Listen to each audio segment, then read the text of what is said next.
ಯಾವಾಗಲೂ ಒಂಥರ ತುಂಬ ಜನ ಇರುವಂಥ ಸ್ಥಳ. ಎಲ್ಲರೂ ಏನು ಮಾಡ್ತಾ ಇದ್ದಾರೆ,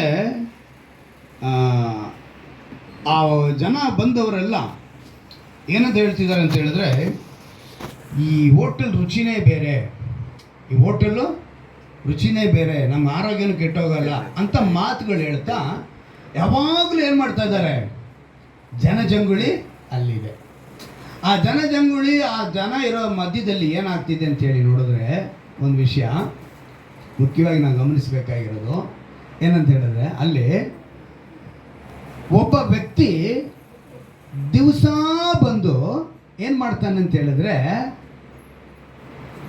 ಬಿಲ್ಲೇ ತಗೊಳ್ತೀರಾ, ಅಲ್ಲಿ ರಶ್ ಇರುತ್ತಲ್ಲ, ಯಾಕಂದ್ರೆ ಈ ಥರ ಕೆಲವು ತುಂಬ ಜನ ನಡೆಯುತ್ತೆ. ಏನಂತ ಹೇಳಿ ನಡೆಯುತ್ತೆ ಗೊತ್ತಾ, ರಶ್ ಇರೋ ಸ್ಥಳದಲ್ಲಿ ಹೋಗ್ಬಿಟ್ಟು ಏನು ಮಾಡ್ತಾರೆ, ಊಟ ಮಾಡಿಬಿಟ್ಟು ಕಾಸು ಕೊಡ್ದಿರಂಗೆ ಹೋಗ್ತಾರೆ. ಇದು ತುಂಬ ಕಡೆ ನಡೆಯುತ್ತೆ. ಬೇಕ್ರಿಯಲ್ಲಿ ಕೂಡ ಅಷ್ಟೇ, ಹೊಡಿತಾರೆ, ಮೆತ್ತ ಗ್ಲಾಸ್ ಇಟ್ಬಿಟ್ಟು ಹೋಗ್ತಾರೆ.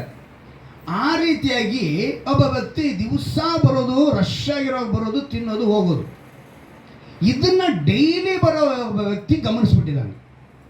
ಏನು ಮಾಡಿದ್ದಾನೆ, ಗಮನಿಸಿದ್ದಾನೆ. ಯಾಕಂದ್ರೆ ಅವನು ಡೈಲಿ ಬರ್ತಾ ಇದ್ದಾನಲ್ಲ, ಗಮನಿಸಿದ್ದಾನೆ. ಒಂದು ದಿವಸ ಹೋಗಿ ಯಜಮಾನ್ರ ಹತ್ರ ಹೇಳೋದಂತೆ, ನೋಡ್ರಿ ಈ ವ್ಯಕ್ತಿ ದಿವಸ ಬರ್ತಾನೆ, ಊಟ ತಗೊಳ್ತಾನೆ, ತಿಂತಾನೆ, ಹಂಗೇ ಕೈ ತೊಳೆದಿದ್ದಾಗ ಹಂಗೆ ಹೊಟ್ಟೋಗ್ತಾನೆ, ನಿಮಗೆ ಈ ಥರ ಸುಮಾರು ತಿಂಗಳಿಂದ ಮಾಡ್ತಾ ಇದ್ದಾನೆ, ನಾನು ಗಮನಿಸ್ತಿದ್ದೀನಿ ಅಂತ. ತಕ್ಷಣ ಇವನು ಹೇಳದಂತೆ, ಯಪ್ಪ ನೋಡಿ ಸರ್, ಆ ವ್ಯಕ್ತಿ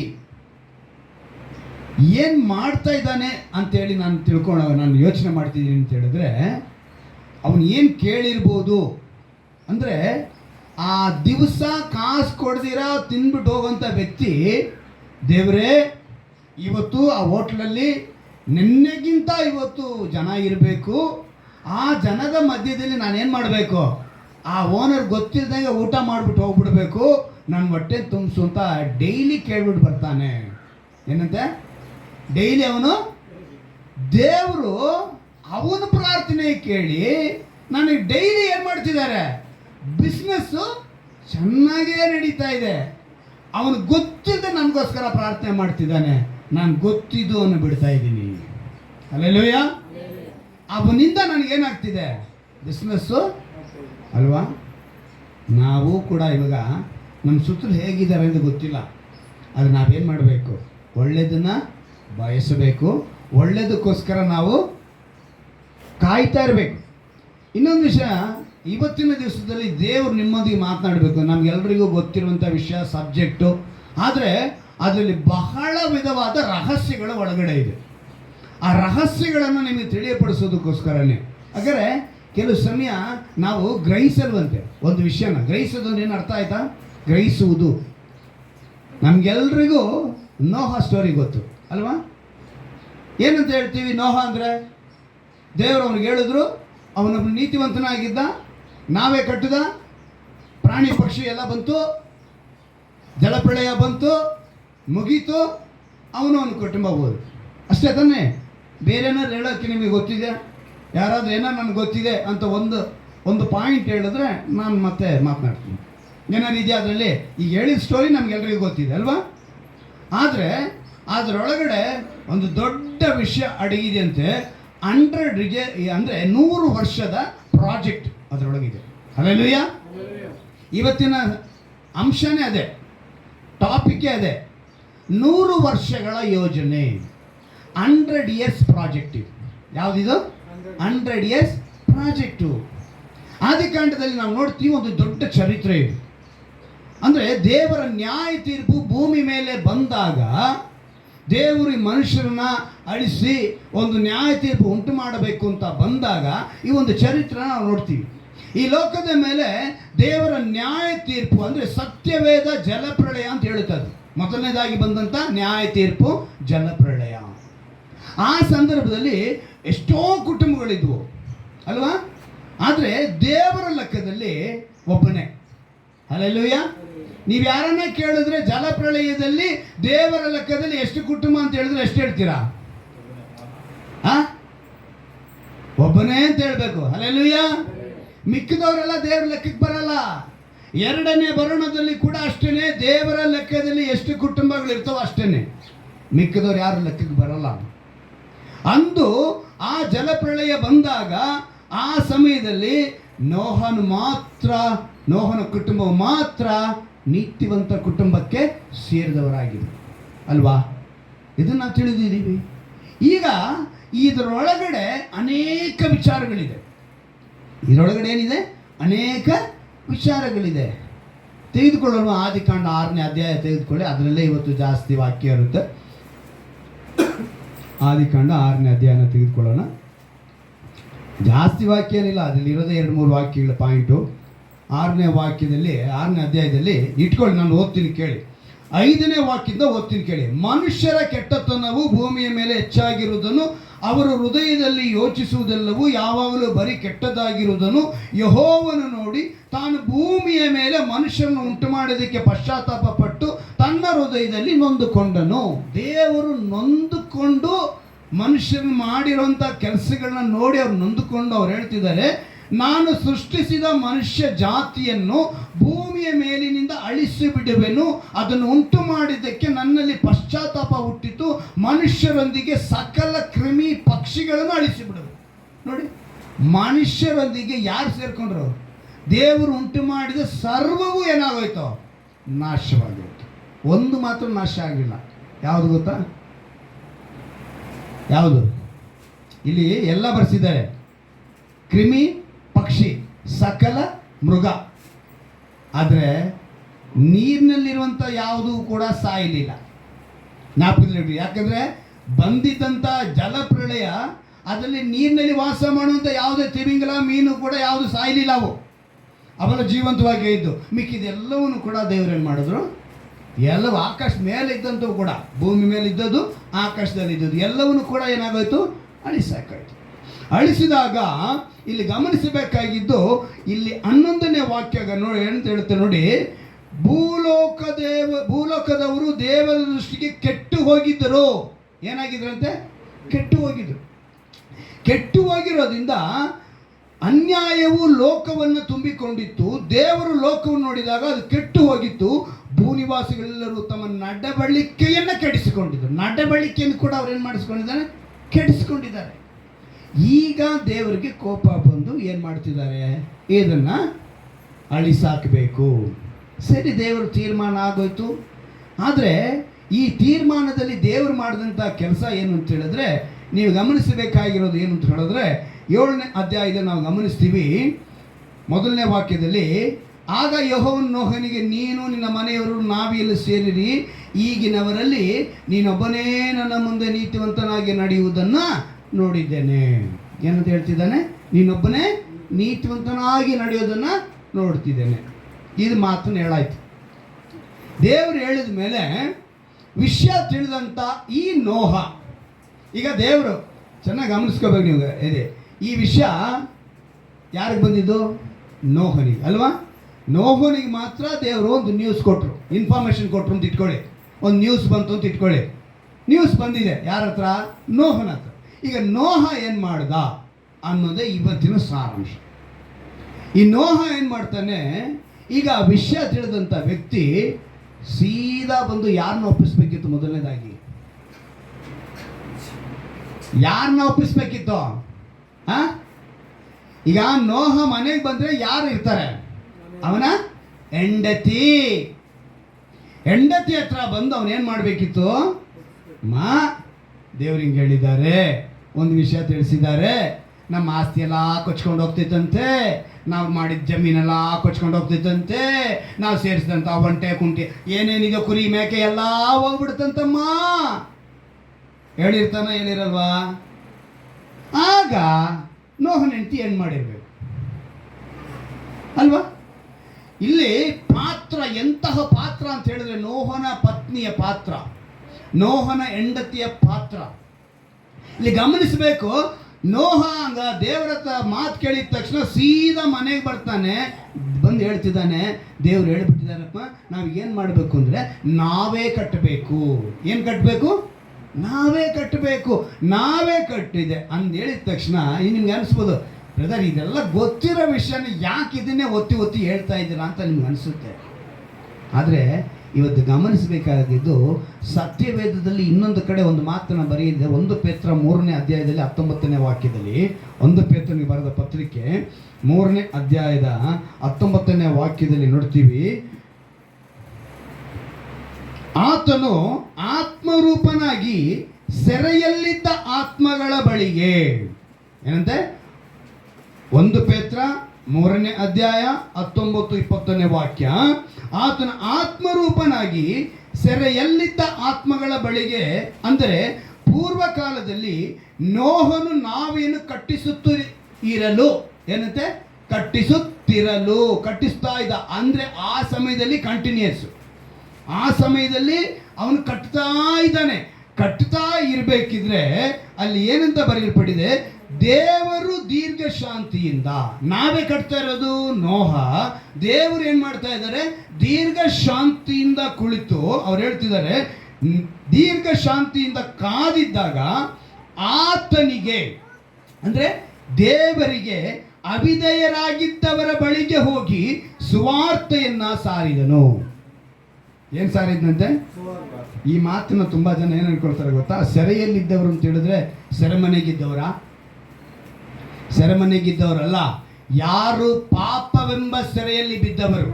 ಗಮನಿಸ್ಬೇಕು ನೀವು, ಪಾಪವೆಂಬ ಸೆರೆಯಲ್ಲಿ ದೇವರಿಗೆ ವಿರೋಧವಾಗಿ ಅವಿಧೇಯರಾಗಿದ್ದಂಥ ಪಾಪಿಗಳಾಗಿದ್ದವರ ಬಳಿ ಹೋಗಿ ನೋಹನ ಕಾಲದಲ್ಲಿ ಆತ್ಮರೂಪನಾಗಿ ದೇವರು ಹೋಗಿ ಏನು ಮಾಡ್ತಾರೆ, ಆತ್ಮರೂಪನಾಗಿ ಅಂದರೆ ನೋಹನ ಮೂಲಕ ಹೇಳ್ತಾ ಇದ್ದಾರೆ.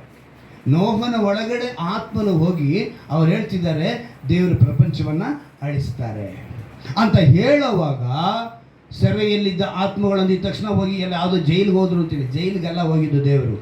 ಅಲ್ಲಿ ಯಾರು ಅವಿಧೇಯರಾಗಿದ್ದಾರೋ, ಅಂದರೆ ಆ ದಿನದ ಸಂಖ್ಯೆ ನಮಗೆ ಗೊತ್ತಿಲ್ಲ, ಜನಸಂಖ್ಯೆ ಗೊತ್ತಿಲ್ಲ, ಆದರೆ ಅವರೆಲ್ಲರೂ ಏನಾಗಿದ್ರು ಅಂತ ಹೇಳಿದ್ರೆ, ಒಂದು ಪ್ರಕಟಣೆ ಬಂತು, ದೇವರ ಎಚ್ಚರಿಕೆ ಮಾತು ಬಂತು, ಜಲಪ್ರಳಯ ಬರುತ್ತೆ ಅಂತ ಹೇಳಿದ್ರು, ಜಾಗರೂಕರಾಗಿರಿ ಅಂತ ಹೇಳಿದ್ರು, ಜಲಪ್ರಳಯ ಬರ್ತಾ ಇದೆ ಅಂತ ಹೇಳಿದ್ರು, ಮಾನಸಾಂತರ ಹೊಂದಿರಿ ಅಂತ ಹೇಳಿದ್ರು, ನಾಶವಾಗುತ್ತೆ ಈ ಭೂಮಿ ಅಂತ ಹೇಳಿದ್ರು, ಮಣ್ಣಿಗೆ ನೀವು ಸೇರ್ತೀರಾ ಅಂತ ಹೇಳಿದ್ರು. ಆದರೆ ಅವ್ರು ಯಾರೂ ಬದಲಾಗಲೇ ಇಲ್ಲ. ಎಚ್ಚರಿಕೆ ಮಾತು ಬರ್ತಾ ಇದೆ, ಎಚ್ಚರಿಕೆ ಎಚ್ಚರಿಕೆ ಎಚ್ಚರಿಕೆ ಕೊಡ್ತಾ ಇದ್ರೆ ಯಾರೂ ಬದಲಾಗಲಿಲ್ಲ. ಸುಮಾರು 500 ವಯಸ್ಸು ಯಾರಿಗೆ? ನೀವು ಮತ್ತೆ ಅಲ್ಲಿಗೆ ಬಂದ್ಬಿಡಿ, ಆದಿಕಾಂಡಕ್ಕೆ ಬಂದ್ಬಿಡಿ, 5ನೇ ಅಧ್ಯಾಯಕ್ಕೆ ಬಂದ್ಬಿಡಿ. ಸುಮಾರು 5ನೇ ಅಧ್ಯಾಯ 32ನೇ ವಾಕ್ಯ ನೋಡಿ. ನೋಹನು 500 ವರ್ಷದವನಾದಾಗ ಶೇಮ್, ಆಮ್, ಎಪೆತ್ ಎಂಬ 3 ಮಂದಿ ಮಕ್ಕಳನ್ನ ಪಡೆದನು ಅಂತ ಬರೆಯಲ್ಪಟ್ಟಿದೆ. ಎಷ್ಟು? 3 ಮಕ್ಕಳನ್ನ 500 ವಯಸ್ಸಿಗೆ ಅವನು ಪಡೆದನಂತೆ. ಜಲಪ್ರಳಯ ಯಾವಾಗ ಬಂತು ಅಂತ ಹೇಳಿದ್ರೆ 7ನೇ ಅಧ್ಯಾಯದ 6ನೇ ವಾಕ್ಯದ ನೋಡಿ, ಭೂಮಿಯ ಮೇಲೆ ಜಲಪ್ರಳಯ ಉಂಟಾದಾಗ ನೋಹನಿಗೆ 600 ವರ್ಷ. 500 ವರ್ಷದಲ್ಲಿ 3 ಮಕ್ಕಳನ್ನು ಹೆತ್ತಿದ್ದಾನೆ. 600 ವರ್ಷಕ್ಕೆ ಜಲಪ್ರಳಯ ಬರ್ತಾ ಇದೆ. ಅಲ್ಲಿ ಮಧ್ಯದಲ್ಲಿ 100 ವರ್ಷ ಇದೆ. 100 ವರ್ಷದ ಪ್ರಾಜೆಕ್ಟ್, 100 ವರ್ಷದ ಯೋಜನೆ. ಈ 100 ವರ್ಷದ ಯೋಜನೆಯಲ್ಲಿ ನೋಹ ಏನು ಮಾಡ್ದ?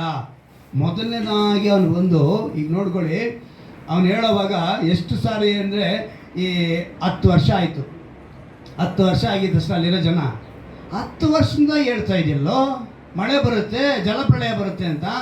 ಎಲ್ಲಯ್ಯ ಬಂತು? 20 ವರ್ಷ ಆಯಿತು. ಏನು ಮಾಡಿರ್ತಾರೆ? 20 ವರ್ಷ ಆಯ್ತಲ್ಲಯ್ಯ, 30ಕ್ಕೂ ಹಂಗೆ ಹೇಳಿರ್ತಾರೆ, 40ಕ್ಕೂ ಹಂಗೆ ಹೇಳಿರ್ತಾರೆ, 50, 60, ಒಂದೊಂದು 10 ವರ್ಷ ಹೋಗ್ತಾ ಹೋಗ್ತಾ ಹೋಗ್ತಾ ಏನು ಮಾಡಿರ್ತಾರೆ? ನಾನು ಅವತ್ತಿಂದ ನೋಡ್ಕೊಂಡು ಬರ್ತಾ ಇದ್ದೀನಿ, ಅವತ್ತಿಂದ ಕೇಳ್ಕೊಂಡು, ಯಾಕಂದರೆ ಇವತ್ತಿನವರೆಗೂ 2000 ವರ್ಷಗಳಾಗೈತೆ 2ನೇ ಬರೋಣದ ಬಗ್ಗೆ. ಇವತ್ತು ಜನರು ಹಂಗೆ ಇದ್ದಾರೆ. ಏನು ಮಾಡ್ತಿದ್ದಾರೆ ಜನರು? ಹಂಗೆ ಹೇಳ್ತಾರೆ. ಜನರು ತಾತ್ಸಾರ, ಅಸಡ್ಡೆ, ದೇವರು ಬರ್ತಾರಾ ಇಲ್ವಾ ಅನ್ನೋದು. ಆದರೆ ನೋಹನು ತನ್ನ ಪತ್ನಿನ ಹೇಗೆ ಒಪ್ಪಿಸಿರ್ತಾನೆ ಯೋಚನೆ ಮಾಡಿ. ಸುತ್ತಲೂ ಇರುವಂಥ ಜನ ಹಿಂಗಿದ್ದಾರೆ ಅಲ್ವಾ? ಹೋಗಿ ನೋಹ ಹೇಳಿರ್ತಾನೆ, ಅಪ್ಪ ಹಿಂಗೈತೆ ಪರಿಸ್ಥಿತಿ ಅಂತ ಹೇಳಿದಾಗ ದೇವರು ನೋಹನ ಪತ್ನಿಗೆ ಕಾಣಿಸ್ಕೊಂಡ್ರ? ಯಾರು ಕಾಣಿಸ್ಕೊಂಡಿದ್ದು? ನೋಹನಿಗೆ ಕೂಡ ದೇವ್ರ ಮಕಾನ್ ತೋರಿಸಿಲ್ಲ, ಬರೀ ಶಬ್ದ. ದೇವರಿಗೆ ಡೈರೆಕ್ಟಾಗಿ ಬಂದು ಮುಖಾಮುಖಿಯಾಗಿ ನೋಹನಿಗೆ ಹೇಳಲಿಲ್ಲ. ನೀವು ಯಾಕೆ ಚೆನ್ನಾಗಿ ಯೋಚನೆ ಮಾಡಿ ನೋಡಿ. ನಮ್ಮ ಹತ್ರ ಇವತ್ತು ಸತ್ಯವೇದ ಇದೆ. ನೋಹನ ಕಾಲದಲ್ಲಿ ಸತ್ಯವೇದ ಇತ್ತಾ? ಧರ್ಮಶಾಸ್ತ್ರ ಬಂದಿದ್ದು ಯಾವಾಗ? ಮೋಶೆ ನಂತರ. ಇಲ್ಲಿ ಅದಕ್ಕಿಂತ ಮುಂಚೆನೆ ಜಲಪ್ರಳಯ ಬಂದು ಎಲ್ಲವೂ ಅಳಿದು ಹೋಯ್ತು ಅಲ್ವಾ. ಆದಾಮನಿಂದ ನೋಹನ ಕಾಲದಲ್ಲಿ ನಾವಿನ್ನೂ ಇದ್ದೀವಿ. ಇನ್ನು ಅಬ್ರಹಾಮನು ಬಂದು ಅಬ್ರಹಾಮನ ನಂತರವೇ ಯಾರು ಬರೋದು?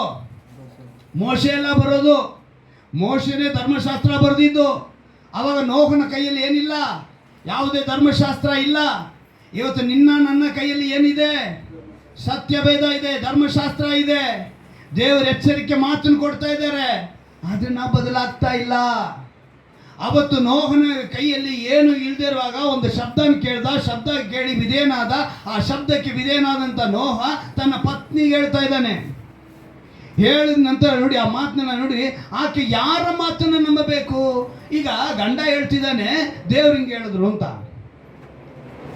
ಗಂಡ ಮಾತನ್ನು ನಂಬಬೇಕಾ, ದೇವ್ರ ಮಾತನ್ನು ನಂಬಬೇಕಾ ಅಂತ ಪ್ರಶ್ನೆ ಬಂದರೆ, ಅವಳು ದೇವ್ರನ್ನ ನೋಡಲಿಲ್ಲ, ಗಂಡನ ನೋಡಿದಾಳೆ. ಗಂಡನ ಮಾತನ್ನೇ ನಂಬುದ್ಳು. ನನ್ನ ಗಂಡ ಹೇಳಿದ್ದು ದೇವ್ರು ಹೇಳದಂತೆ ಅಂತ ನಂಬುದಳು. ಹಲ್ಲೆಲೂಯಾ. ಇವತ್ತು ಎಷ್ಟು ಜನ ನಂಬ್ತೀರಾ ಆ ಥರ? ಗಂಡ ಹೇಳಿದ್ನ ದೇವ್ರು ಹೇಳಿದ್ದು ಅಂತ. ಗಂಡ ಅನ್ನೋನಿಗೆ ನೀವು ಎಂಥ ಸ್ಥಾನ ಕೊಟ್ಟಿದ್ದೀರ ಅಂತ ಯೋಚನೆ ಮಾಡಿ ನೋಡಿ ಅಲ್ವಾ. ದೇವರು ಅದಕ್ಕೇ ಒಂದು ವಿಷಯನ ನಿಮ್ಗೆ ತಿಳಿಸ್ಬೇಕು ಅಂತೇಳಿ ಇವತ್ತೆಲ್ಲ ನೀವು ಯಾವತ್ತೂ ಯೋಚನೆ ಮಾಡಿರಲ್ಲ, ಇವತ್ತು ಅಷ್ಟು ಅಂಶನ ದೇವರು ನಿಮ್ಗೆ ಕೊಡ್ತಾರೆ. ಅಲ್ಲಿ ಗಮನಿಸಬೇಕು, ದೇವರ ಮಾತನ್ನು ನಂಬಲಿಲ್ಲ, ಗಂಡನ ಮಾತನ್ನು ನಂಬುದು. ಕಾಣದೇ ಇದ್ದ ದೇವರ ಮಾತನ್ನು ನಂಬದೆ ಕಂಡ ಪತಿಯ ಮಾತನ್ನು ನಂಬುದವಳು. ತನ್ನ ಕಣ್ಣು ಮುಂದೆ ಇದ್ದಂಥ ಪತಿನ ನಂಬುದು. ನಾವೇ ಕಟ್ಟಬೇಕು ಅಂತ ಹೇಳುವಾಗ ಒಂದು ರಾಶಿಗಟ್ಟಲೆ ಆಕಾಶದಿಂದ ಮರ ಉದುರೋಗಿತ್ತ ಕೆಳಗಡೆಗೆ. ಮರಗಳೇನಾದ್ರು ಉದುರೋಗಿತ್ತ? ನೋಡು ಬಾಮ, ನೋವು ನಿಂತೀವ ಹೋಗಿ ಬಾಮ, ಆಚೆ ಬಂದು ನೋಡು ಎಷ್ಟು ಮರ ದೇವ್ರು ಬೀಳಿಸಿದ್ದಾರೆ, ನಾವು ಇದನ್ನ ತಗೊಂಡೋಗಿ ಕಟ್ಬಿಡೋಣ ಅಂತ. ಏನಾರು ಏನೂ ಇಲ್ಲ, ಮರ ಇಲ್ಲ, ಏನೇ ರುಜು ಇಲ್ಲ, ಆಧಾರ ತೋರಿಸೋದಕ್ಕೆ ಅವನ ಹತ್ರ ಏನೂ ಇಲ್ಲ. ತನ್ನ ಬಾಯಿ ಮಾತಿನಿಂದ ಹೇಳ್ತಾ ಇದ್ದಾನೆ. ಯಾರಿಗೆ? ಪತ್ನಿಗೆ. ಪತ್ನಿ ಕೇಳಿಸ್ಕೊಂತಿದ್ದಾಳೆ. ಪತ್ನಿ ಏನು ಮಾಡ್ತಿದ್ದಾಳೆ? ತನ್ನ ಗಂಡ ಹೇಳಿದ್ದು ಸತ್ಯ ಎಂದು ನಂಬುದು. ಆ ನಂಬಿಕೆಯಿಂದ ಇಲ್ಲಿ ನೋಡಿ, ಇವತ್ತು ನಾವು ಅಂಥ ಒಂದು ನಂಬಿಕೆ ಇದೆ. ಮರ ಅಂತ ಹೇಳಿದ ತಕ್ಷಣ ದೇವ್ರು ಏನೇನು ಗೊತ್ತಾ? ತುರಾಯಿ ಮರ ಅಂತ ಹೇಳೋದು. ನೀವು 6ನೇ ಅಧ್ಯಾಯದಲ್ಲಿ ಎಷ್ಟನೇ ವಾಕ್ಯ? 13ನೇ ವಾಕ್ಯದಲ್ಲಿ ಏನು ಹೇಳ್ತೀವಿ? ದೇವರು 14ನೇ ವಾಕ್ಯ, ನೀನು ತುರಾಯಿ ಮರದಿಂದ ನಾವೇನು ಮಾಡಿಕೊ. ಏನು ಮರ ಅಂತೆ? ಸರಿ, ಈಗ ನೋಹನ ಹೆಂಡತಿ ಹತ್ರ ಅವ್ನು ಹೇಳಾಯ್ತು. ಈಗ ಮರ ಬೇಕು ಅಂದರೆ ಏನು ಮಾಡಬೇಕು ಅವರು? ಅಲ್ವಾ? ಈಗ ಅವನ ಹೆಂಡತಿಗೆ ಹೇಳಿರ್ತಾನೆ. ಈಗ 500 ವಯಸ್ಸಿನಲ್ಲಿ ಅವನಿಗೇನು 3 ಜನ ಮಕ್ಕಳಿದ್ದಾರೆ. ಈಗ ನೋಹನ ಹೆಂಡತಿಗೆ ಅವನು ಹೇಳ್ತಾನೆ, ಏನಪ್ಪ ಮಾಮ ಈ ಥರ ದೇವ್ರು ಹೇಳಿದ್ದಾರೆ ಅಂತ ಹೇಳಿದ ತಕ್ಷಣ ಇವರೆಲ್ಲಿಗೆ ಹೊರಟರು? ಕಾಡಿಗೆ. ಈಗ ಕಾಡಿಗೆ ಹೋಗಿ ತುರಾಯಿ ಮರ ಕಟ್ ಮಾಡಬೇಕು. ಈಗ ಮರ ಕಟ್ ಮಾಡಬೇಕಂದ್ರೆ ಗಂಡನಿಗೆ ಏನು ಬೇಕು? ಅದು ಬಿಡು, ರಂಪ ಇಡ್ಸೋಕೆ ಇದೆಲ್ಲ ಮಾಡೋಕ್ಕೆ ಏನು ಬೇಕು? ಯೋಚನೆ ಮಾಡ್ಬೇಕು, ಸರಿಯಾಗಿ ಯೋಚನೆ ಮಾಡಿ. ಅದು ಸಹಾಯ ಹೋಗಕ್ಕೆ ಏನ್ ಬೇಕು? ಬಲ ಬೇಕು. ಅಂದ್ರೆ ಏನ್ ಬೇಕು? ಬುಗ ಏನ್ ಬೇಕು? ಆಹಾರ ಬೇಕು. ಅವ್ರೇನ್ ಬ್ಯಾಂಕ್ ಇಟ್ಟಿದ್ರ ಅವತ್ತು? ರೇಷನ್ ಮನೇಲಿ ತುಂಬಿಸಿ ಇಟ್ಟಿದ್ರ? ಇವತ್ತು ನಾವು ಮಂತ್ಲಿ ರೇಷನ್ ತೆಗಿತೀವಲ್ಲ, ಆ ಥರ ತುಂಬಿಸಿ ಇಕ್ಕಿದ್ರ? ನೋಹ ಯಾರು ಅಂತೇಳಿ ಬರೆಯಲ್ಪಟ್ಟಿದೆ ಗೊತ್ತಾ? ಸತ್ಯವೇದದಲ್ಲಿ 9ನೇ ಅಧ್ಯಾಯ ನೋಡಿ, 9ನೇ ಅಧ್ಯಾಯ 20ನೇ ವಾಕ್ಯ. ನೋಹ ಯಾರು ಅಂತ ಬರೆಯಲ್ಪಟ್ಟಿದೆ? ನೋಹನು ವ್ಯವಸಾಯಗಾರನಾಗಿದ್ದನು. ಈಗ ವ್ಯವಸಾಯಗಾರನಿಗೆ ಏನು ಕೆಲಸ ಕೊಟ್ಟಿದ್ದಾರೆ ದೇವರು? ಕಾರ್ಪೆಂಟರ್ ಕೆಲಸ ಕೊಟ್ಟಿದ್ದಾರೆ. ಯಾರೇನು? ಇವನೊಬ್ಬ ವ್ಯವಸಾಯಗಾರ. ಈ ವ್ಯವಸಾಯಗಾರನಿಗೆ ಕಾರ್ಪೆಂಟರ್ ಕೆಲಸ ಬಂದೈತೆ. ಇವನೇನು ಮಾಡಬೇಕು? ನಾವೇ ಕಟ್ಟಬೇಕು. ಈಗ ಊಟ ಮಾಡಬೇಕು ಅಂದರೆ ಏನು ಮಾಡಬೇಕು? ವ್ಯವಸಾಯ ಮಾಡಬೇಕು. ಅಲ್ಲಿಗೆ ನೋಹ ಎಷ್ಟು ಕೆಲಸ? ಮರ ಕಡಿಬೇಕು. ಮರ ಕಡಿ ಮಾಡಬೇಕಂದ್ರೆ ಈ ಕಡೆ ಬಂದು ಮತ್ತೆ ವ್ಯವಸಾಯನೂ. ಯಾಕಂದರೆ 3 ಚಿಕ್ಕ ಮಕ್ಕಳಲ್ವಾ, ಆ ಮಕ್ಕಳೇನು ಇವನಿಗೆ ಸಹಾಯ ಮಾಡೋಕ್ಕಾಗತ್ತೆ ಆ ಸಮಯದಲ್ಲಿ ವ್ಯವಸಾಯ ಮಾಡೋಕ್ಕೆ? ಆ ಸಮಯದಲ್ಲಿ ನೋಡಿ, ನಾನು ಹೇಳ್ತೀನಿ ನೆಕ್ಸ್ಟು ಅವ್ರು ಯಾವ ವಯಸ್ಸಿನಲ್ಲಿ ನೋಹನ ಮಕ್ಕಳಿಗೆ ಏನಾಯಿತು ಏನೆಲ್ಲ ನೆಕ್ಸ್ಟ್ ಇದೆ. ಈಗ 3 ಜನ ಮಕ್ಕಳನ್ನ ಬೆಳೆಸ್ಬೇಕು. ಯಾರು? ನೋಹನ ಹೆಂಡತಿ.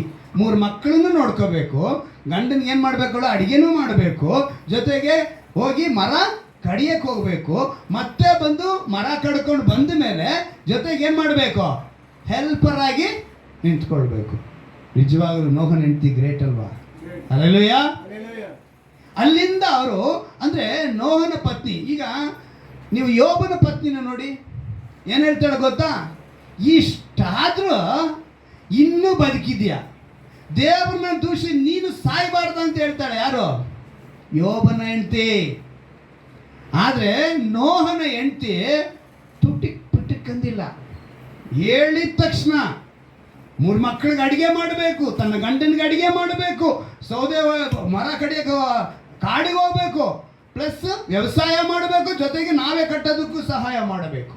ಅಂಥ ಪರಿಸ್ಥಿತಿಯಲ್ಲಿ ನೋಹನ ಹೆಂಡತಿ, ಆಕೆ ಹೆಸರು ಬರೆದಿಲ್ಲ, ಹೆಂಡತಿ ಅಂತ ಮಾತ್ರನೇ ಬರೆದಿರೋದು. ನಿಜವಾಗ್ಲೂ ನೋಹನ ಹೆಂಡತಿ ಗ್ರೇಟ್. ಹಲ್ಲೆಲೂಯ.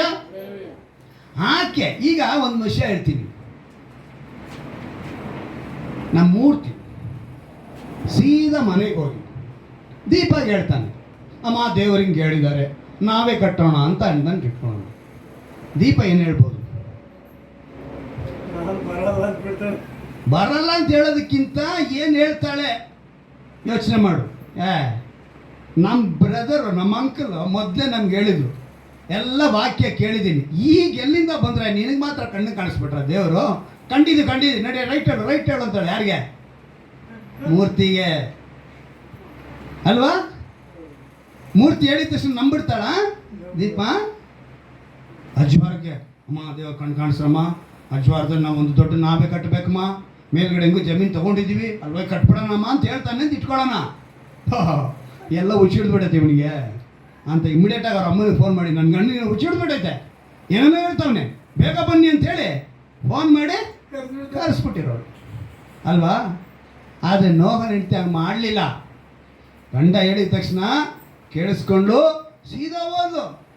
ನೋಹನ ಪತ್ನಿ ಅಂತ ಇಲ್ಲಿರೋರು ನಿಮ್ಗೆ ಹೇಳಿದ್ರೆ, ಈ ಎಲ್ಲರೂ ಬರೀ ದೀಪ ಅಂತಲ್ಲ, ಇಲ್ಲಿರೋಂಥ ಎಲ್ರಿಗೂ ಹೇಳ್ತೀವಿ, ನಿಮ್ಗೆ ಆ ಥರ ಬಂದಿದ್ರೆ ಒಂದು ಸಿಚುವೇಶನ್ನು, ನೀವು ಇಮ್ಮಿಡಿಯೇಟಾಗಿ ಅಕ್ಸೆಪ್ಟ್ ಮಾಡ್ತಿದ್ರಾ? ಏನು ಬ್ರದರ್ ನೀವು ಹೇಳ್ತಾರದು?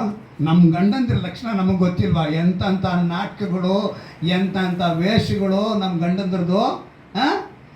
ಇವರಿಗೆ ದೇವ್ರು ಕಾಣಿಸ್ಬಿಟ್ರಂತೆ, ಇವ್ರು ಬಂದು ಹೇಳ್ಬಿಟ್ರಂತೆ, ನಾವೇ ಕಟ್ತೀವಿ ಮರ, ಇದೆಲ್ಲ ನಡೆಯೋ ಮಾತಾ ಅಂತ ನಾವು ಹೇಳ್ತಾ ಇದೀವಿ ಇಲ್ಲಿರುವಂಥವ್ರು ಅಲ್ವಾ?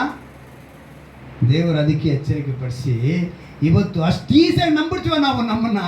ನಮ್ಮ ಗಂಡಂದ್ರ ಗುಣಗಳು ಅಯ್ಯೋ ಎಂಥದ್ದು, ಏನು ಆಟಗಳು ಇವ್ರದ್ದು ನಾವು ನೋಡಿಲ್ವಾ ಅಂತ ಹೇಳ್ತಿರೋ ಹೊರತು, ಗಂಡ ಹೇಳಿದ ತಕ್ಷಣ ರೈಟ್ ಅಂಥೇಳಿ ಮಚ್ಚ ತಗೊಂಡು ಮರ ಕಡಿಯೋಕ್ಕಂತೂ ಹೋಗಲ್ಲ. ಆದರೆ ನೋಹನ ಹೆಂಡತಿ ಹೋದ್ಲು. ಗ್ರೇಟ್. ಹಲ್ಲೆಲೂಯಾ. ಹೋಗಿ ಸತ್ಯವೇದದ ಪ್ರಕಾರ ನಾನು ಕೇಳ್ತೀನಿ, ಅಂದರೆ ಹೇಳಿದ ತಕ್ಷಣ ನಂಬುವಂಥ ಸ್ಥಿತಿಯಲ್ಲಿ ಇವತ್ತಿನ ಸ್ತ್ರೀಯರು ಯಾರೂ ಇಲ್ಲ. ಗಂಡ ಹೇಳಿದ ತಕ್ಷಣ ಒಂದು ವಿಷಯನ ಟಕ್ಕಂತ ಅಕ್ಸೆಪ್ಟ್ ಮಾಡುವಂಥ ಸ್ತ್ರೀಯರು ಒಬ್ಬರು ಕೂಡ ಇಲ್ಲ. ಆದರೆ ನೋಹನ ಪತ್ನಿ ಗಟ್ಟಿಯಾಗಿ ನಂಬಿದ್ರು. ಅಂದರೆ ಅವರ ಸಂಬಂಧ, ಅವರ ಬಾಂಧವ್ಯ, ಅವರ ಬಂಧ ಅಷ್ಟು ಬಿಗಿಯಾಗಿತ್ತು, ಅಷ್ಟು ಪ್ರೀತಿಯಾಗಿ ಒಬ್ರಿಗೊಬ್ಬರು ಹಂಚ್ಕೊಂಡಿದ್ರು. ಆ ಹಂಚಿಕೆ ಅಂದರೆ ಒಂದು ಸಹಾಯ ಮಾಡೋ ವಿಷಯದಲ್ಲಾಗಲಿ, ಅಥವಾ ಒಂದು ಕೆಲಸ ಮಾಡೋ ವಿಷಯದಲ್ಲಾಗಲಿ, ಅಥವಾ ಒಂದು ಆರ್ಥಿಕವಾಗಿ ಹಣದ ವಿಷಯದಲ್ಲಾಗಲಿ ಅರ್ಥ ಮಾಡಿಕೊಂಡ್ರು, ಒಬ್ರಿಗೊಬ್ರು ಅರ್ಥ ಮಾಡಿಕೊಂಡು ಬದುಕಿದ್ರು. ನೋಹನ ಬದುಕಿನಲ್ಲಿ ಒಳ್ಳೆ ಗುಣವಂತೆ ಪತ್ನಿ ಆಕೆ. ಅದೃಷ್ಟ, ದೇವರ ಚಿತ್ತ ಇಲ್ಲಿ ಬಂದರೆ 100 ವರ್ಷ ಪ್ರಾಜೆಕ್ಟ್, ಇದು ದೊಡ್ಡ ಪ್ರಾಜೆಕ್ಟು, ಒಂದು ದೊಡ್ಡ ಟಾಸ್ಕ್ ಅಂತ ಹೇಳ್ಬೋದು. ಇಷ್ಟು ದೊಡ್ಡ ಟಾಸ್ಕ್ನಲ್ಲಿ ಅದು ನೆರವೇರಿಸೋದಕ್ಕೆ ನೋಹನ ಒಬ್ಬನ ಕೈಯಿಂದ ಸಾಧ್ಯನೇ ಇಲ್ಲ, ಅವನೊಬ್ಬನಿಂದ ಸಾಧ್ಯವೇ ಇಲ್ಲ. ಒಂದು ಇಂಗ್ಲೀಷ್ನಲ್ಲಿ ಒಂದು ಮಾತಿದೆ, behind every successful man there should be a woman. ಅರ್ಥ ಆಯ್ತಾ? ಏನು? ಒಬ್ಬ ಗಂಡಸಿನ ಜಯದ ಹಿಂದೆ ಒಬ್ಬ ಸ್ತ್ರೀ ಇರ್ತಾಳೆ. ಹಲ್ಲೆಲೂಯಾ. ಅದೇ ಸ್ತ್ರೀ ನಷ್ಟಕ್ಕೂ ನಾಶಕ್ಕೂ ಕಾರಣವಾಗ್ತಾಳೆ. ಅರ್ಥ ಆಯ್ತಾ? ನೋಹನ ಒಂದು ಜಯಕ್ಕೆ, ನೋಹನ ಒಂದು ಗೆಲುವಿಗೆ, ಅಂದರೆ ಅದೇ ರೀತಿ ನಾನು ಹೇಳ್ತೀನಿ, ಒಂದು ಸ್ತ್ರೀ ಗೆಲುವಿಗೂ ಒಂದು ಪುರುಷನ ಗೆಲುವಿಗೂ ಇಬ್ಬರು ಸಹಾಯ ಇರಬೇಕು, ಸಮವಾಗಿರಬೇಕು. ಇವರಿಬ್ಬರು ಸಮವಾಗಿದ್ದರು. ಎರಡು ಹಳಿ ಪಟ್ಟಿ ಇದ್ದಂಗೆ ರೈಲಿಗೆ ಅಲ್ವಾ, ಇಬ್ಬರು ಸಮವಾಗಿ. ಅಂದರೆ ನೋಹನ ಜೊತೆ ಇನ್ನು 7 ಜನ ಇದ್ರು. ಆ 7 ಜನರಲ್ಲಿ ಅವನ ಹೆಂಡತಿ ಪಾತ್ರ ಇದೆಯಲ್ಲ, ಅದೇ ಗ್ರೇಟ್, ಅದೇ ಬಹಳ ಮುಖ್ಯ. ಇಲ್ಲ ಅಂತ ಹೇಳಿದ್ರೆ ನಾವಿವತ್ತು ಈ ವಿಷಯ ಮಾತನಾಡಬೇಕು ಅವಶ್ಯಕತೆನೇ ಇಲ್ಲ. ನೋಹನ ಪತ್ನಿ ತನ್ನ ಪತಿಯ ಮಾತಿಗೆ ವಿಧೇಯಳಾಗಿ ನಂಬಿದಳು, ಜೊತೆಯಾಗಿ ಸಹಾಯಕ್ಕಾಗಿ ನಿಂತ್ಕೊಂಡ್ಳು. ಆದರೆ ಒಂದು ಸಲ ಸಾರಾಳು, ಯಾರು ಸಾರಾಳು? ಅಬ್ರಹಾಮನ ಹೆಂಡತಿ. ದೇವದೂತ ಬಂದು ಹೇಳಿದ ತಕ್ಷಣ ಅಂತ ನಗ್ತಾಳೆ ಕಿಸಿ ಅಂತ. ಏನಕ್ಕೆ ಅಂತ ಹೇಳಿದ್ರೆ ಒಂದು ಮಗು ಆಗುತ್ತೆ ಅಂತ. ಆಕೆ ಏನು ಹೇಳ್ತಾಳೆ ಗೊತ್ತಾ? ಆ ವಾಕ್ಯನ ಓದೋಣ. ಆದಿಕಾಂಡ 18ನೇ ಅಧ್ಯಾಯದಲ್ಲಿ ಬರೆಯಲ್ಪಟ್ಟಿದೆ 11ನೇ ವಾಕ್ಯದಲ್ಲಿ 9ನೇ ವಾಕ್ಯ ಓದಿ. ಬಳಿಕ ಅವರು ಅವನನ್ನು, ನಿನ್ನ ಪತ್ನಿಯಾದ ಸಾರಾಳು ಎಲ್ಲಿದ್ದಾಳೆ ಎಂದು ಕೇಳಲು ಅವನು, ಅಗೋ ಗೂಡಾರದಲ್ಲಿದ್ದಾಳೆ ಅಂದನು. ಅದಕ್ಕೆ ಆತನು, ಬರುವ ವರ್ಷ ಇದೇ ಕಾಲದಲ್ಲಿ ನಾನು ತಪ್ಪದೆ ತಿರುಗಿ ನಿನ್ನ ಬಳಿಗೆ ಬರುತ್ತೇನೆ, ಬಂದಾಗ ನಿನ್ನ ಪತ್ನಿಯಾದ ಸಾರಾಳಿಗೆ ಮಗನಿರುವನು ಅಂದನು. ಆ ಮಾತು ಹಿಂದೆ ಗೂಡಾರದ ಬಾಗಿಲಲ್ಲಿ ನಿಂತಿದ್ದ ಸಾರಾಳ ಕಿವಿಗೆ ಬಿತ್ತು. ಅಬ್ರಹಾಮನು ಸಾರಾಳು ಬಹು ವೃದ್ಧರಾಗಿದ್ದರು, ಸಾರಾಳಿಗೆ ಮುಟ್ಟು ನಿಂತು ಹೋಗಿತ್ತು. ಹೀಗಿರಲಾಗಿ ಆಕೆ, ನನ್ನಂಥ ಮುದುಕಿಗೆ ಭೋಗಬಾದಿತೆ, ನನ್ನ ಯಜಮಾನನು ಮುದುಕನಲ್ಲವೇ ಎಂದು ತನ್ನೊಳಗೆ ನಕ್ಕಳು. ಏನು ಮಾಡಿದ್ಲು ಅವಳು? ನಗದ್ಬಿಟ್ಲು. ದೇವದೂತನು ಹೇಳಿದಾಗ ಅವಳು ಏನು ಮಾಡಿದ್ಲು? ನನ್ನ ಗಂಡ ಒಬ್ಬ ಮುದುಕ, ನನಗೋ ಎಲ್ಲ ಸ್ತ್ರೀಯರಿಗೆ ಬಂದ ಕಾರ್ಯಗಳೆಲ್ಲ ನಿಂತೋಗಿದೆ, ಈಗೆಲ್ಲ ನನಗಾಗುತ್ತೆ ಮಗು ಅಂತೇಳಿ ಅವಳೇನು ಮಾಡಿದ್ಲು? ಒಂದು ಅಸಡ್ಡೆಯಾಗಿ ನಗದ್ಲು. ಆದರೆ ನೋಹನ ಹೆಂಡತಿ ಆ ಕೆಲಸನೂ ಮಾಡಲಿಲ್ಲ. ಯೋಬನ ಹೆಂಡತಿ ದೂಷಿಸಿದ ಪ್ರಾಣ ಬಿಡು ಅಂದ್ಲು. ಆದರೆ ಇವಳು ಆಕೆ ಆ ಥರ ನೋಹನ ಹೆಂಡತಿ ಹೇಳಿಲ್ಲ. ಅಲ್ಲಿಗೆ ನೋಹನ ಹೆಂಡತಿ ಏನೋ ಜೋರಾಗಿ ಹೇಳಿ, ಗ್ರೇಟ್ ಅಲ್ವಾ? ನೋಹನ ಹೆಂಡತಿ ಗ್ರೇಟ್. ಎಷ್ಟು ಒಂದು ತಾಳ್ಮೆಯಿಂದ ತನ್ನ ಯಜಮಾನ ಹೇಳಿದ ತಕ್ಷಣ ಅವನ ಜೊತೆ ಹೋದ್ರು. ಈಗ 2ನೇ ಮಾತಿಗೆ ಬರ್ತೀವಿ. ಈಗ ನೋಹನ ಹೆಂಡತಿಯ ಪಾತ್ರನ ಹೇಳಿದೀವಿ. ಈಗ 2ನೇ ಮಾತಿಗೆ ಬರ್ತೀವಿ. ಅವನಿಗೆ ಎಷ್ಟು ಜನ ಮಕ್ಕಳು ಅಲ್ವಾ? ಈಗ 3 ಜನ ಗಂಡು ಮಕ್ಕಳು ಅಂದಮೇಲೆ 3 ಜನ ಅವ್ರಿಗೆ ಏನು ಬಂದರು? ಸೊಸೆಯರು ಅಲ್ವಾ? ಈಗ ಅತ್ತೆ ನಡೆದ ದಾರಿಯಲ್ಲಿ ಸೊಸೆಯರು ನಡೆದು. ಯಾರು ನಡೆದ ದಾರಿಯಲ್ಲಿ?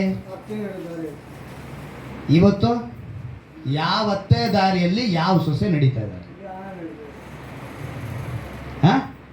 ನಮ್ಮ ಅತ್ತೆ ನಿಜವಾಗ್ಲೂ ಅತ್ತೆ ಆಗಿದ್ರೆ ನಾವು ನಡಿತೀವಿ, ನಮ್ಮ ಅತ್ತೆ ಡ್ಯಾಶ್ ಡ್ಯಾಶ್ ಡ್ಯಾಶ್ ಆಗಿದ್ರೆ ನಾವು ನಡೆಯಲ್ಲ. ನಾನು ಡ್ಯಾಶ್ ಡ್ಯಾಶ್ ಅಂತ ಹೇಳ್ಬಿಟ್ಟೆ, ಬೇರೆ ಹೇಳಲ್ಲ ಅಲ್ವಾ? ಇವತ್ತು ಹಂಗೆ ಅಂದ್ಕೊಂಡಿದ್ದಾರೆ. ಇವತ್ತು ಸೊಸೆಯಾಗಿರುವಂಥ ನೀವು ನಾಳೆ ನೀವು ಸಹ ಏನಾಗ್ತೀರಾ? ಆ ಡ್ಯಾಶ್ ಡ್ಯಾಶ್ ನೀವು ಆಗ್ತೀರಾ. ಎಲ್ರಿಗೂ ಗಂಡು ಮಕ್ಕಳಿದ್ದಾರೆ ಅಲ್ವಾ? ಇವತ್ತು ಸೊಸೆಯಾಗಿರುವಂಥ ನೀವು ನಾಳೆ ನೀವೇನಾಗ್ತೀರಾ? ಇಲ್ಲಿ ನಾವು ನವಮಿ ರೂತಳ ಕುರಿತು ನೋಡುವಾಗ ರೂತಳು ತನ್ನ ಅತ್ತೆಗೆ ಹೆಂಗಿದ್ಲಂತೆ, ಜೊತೆಯಾಗೇ ಇದ್ಲು.